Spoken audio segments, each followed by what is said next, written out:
में आप किसी तरीके की ब्लॉकेज महसूस कर रहे हो, आपको ऐसा लगता है कि आप कुछ भी काम करने जाते हो, वो काम बनने की जगह वो काम रुक जाता है, या कभी आप ऐसा महसूस करते हो कि बनता बनता काम बस रह गया।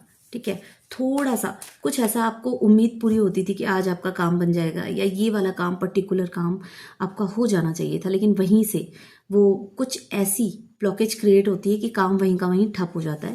ये किसी भी क्षेत्र में हो सकता है। सबसे पहले मैं आपकी एनर्जीज को चेक करूंगी। अगर आप अपनी एनर्जी के साथ में कनेक्ट कर पाओगे तो आगे की सारी रीडिंग आपके लिए रहेगी। फिर गाइडेंस देखेंगे हम।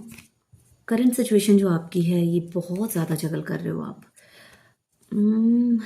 एक्चुअल में ना आप यहाँ पे बैलेंस नहीं बिठा पा रहे हो।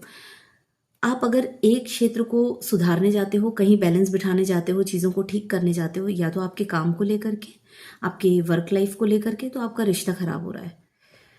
और आप ना किसी एक काम पर फोकस्ड हो नहीं इस समय। इस समय आपने अपने हाथ में एक दो तीन काम इस तरीके से लिए हुए हैं जिसको लेकर के आप बैलेंस बिठाने की कोशिश कर रहे हो, लेकिन बहुत जगल करते हो।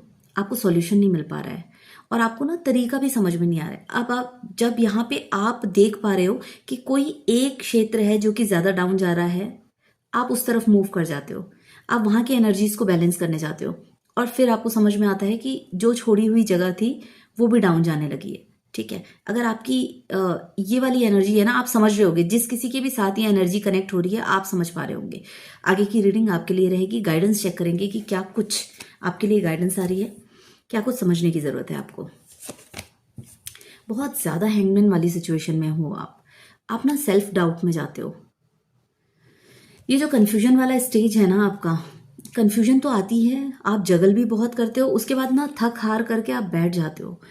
आप एक होता है कि खुशी से यूनिवर्स को, ईश्वर पे समर्पित कर देना चीज़ें, और यहाँ पे आप ना थक करके सरेंडर कर रहे हो। आपको कोई रास्ता समझ में नहीं आता तो आप ना चीज़ों को छोड़ देते हो कि कुछ भी रास्ता समझ में नहीं आ रहा है तो वो वाले मोड में चले जाना, सरेंडर कर देना कंप्लीटली।